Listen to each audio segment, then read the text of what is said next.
welcome back. Today we're going to dive back into the good old-fashioned Knorr pasta sides.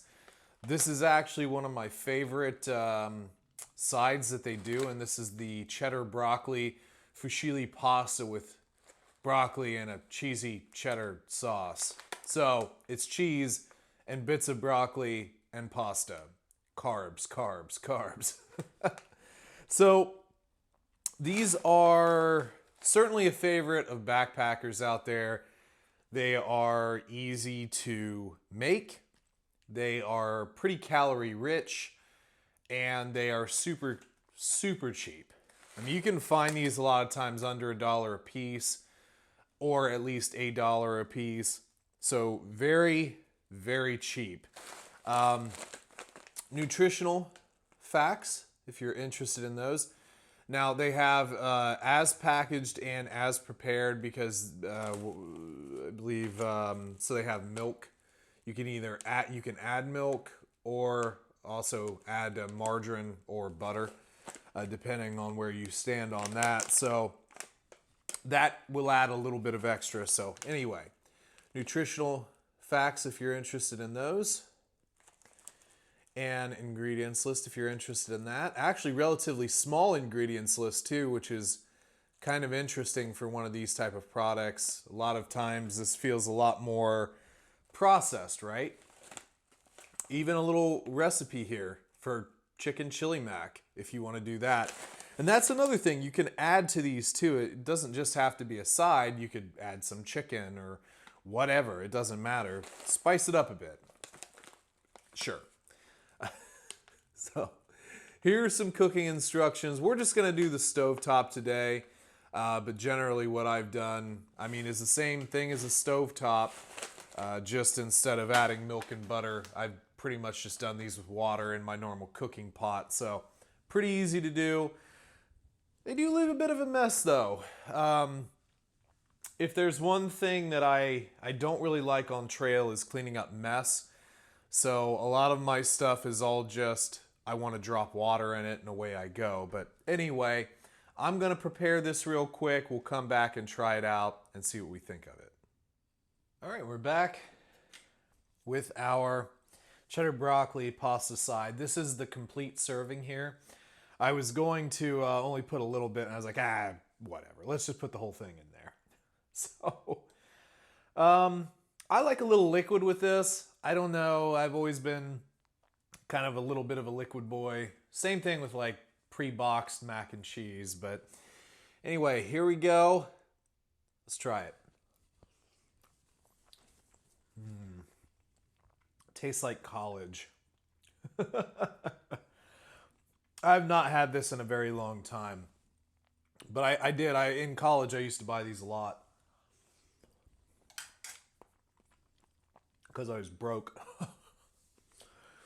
I do seem to remember it having more broccoli in it though. Like, there are bits of green in here, but really nothing in the way of actual broccoli. They also do a broccoli rice, like a cheesy broccoli rice. Either way, I seem to remember it having more broccoli. You can see little pieces in there, but nothing more than that.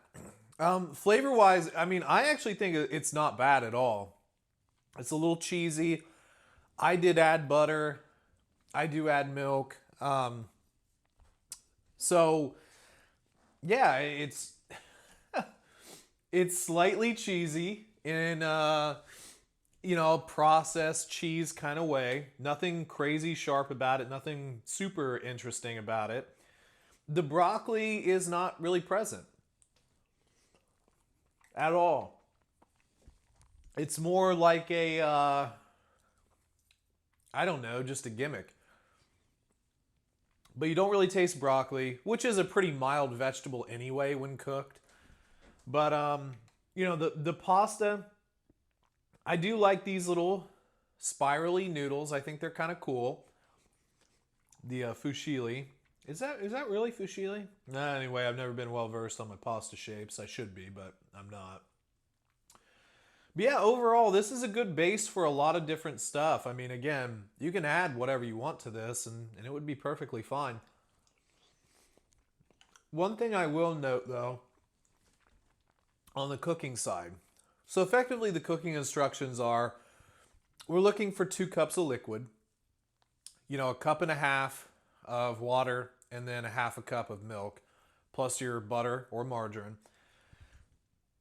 It doesn't seem like a lot of liquid, but if you really want to condense that down, it does take a little bit longer than the 10, did it say 10 minutes? I think it was.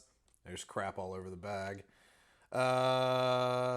Yeah, 10 minutes of actual cook time and then 2 minutes of sit time. It takes longer than that. So effectively what it wants you to do is bring everything to a boil, add your pasta and everything, and then turn it down to low and just let it simmer effectively for 10 minutes. Well, it takes a little bit longer if you're turning it down on low, depending on your stove, of course. Some stoves have a little bit hotter pads or gas or whatever. But it is something to watch, especially if you do want to condense it down more. But either way, you're still getting a big carb load here if you need it. There are some really, it's a good calorie count. And I think we can all understand why this is particularly popular on trail as well, due to its cheapness, its ease of preparation, and then just having a lot of calories in one setting. But yeah, I mean, I wouldn't eat this every day, but it is a good thing to maybe keep a couple in your pantry, short to medium term prepping, or just, have some of these in your backpacking chest. It's not a bad thing. And then you can add other stuff to it as well to make it either more palatable or just enhanced. Again, adding meat into this would be a great thing, getting protein. So if you've tried this particular package here, let me know in the comments. What do you think of it? What's your favorite Knorr pasta side? Leave it in the comments. Love hearing from you. And leave any suggestions for future videos as well down there. If you'd like to see something reviewed on the channel, the P.O. Box is down below in the description, as well as the Patreon link if you'd like to support the channel. And don't forget to like and subscribe, and we'll catch you on the next one. See ya.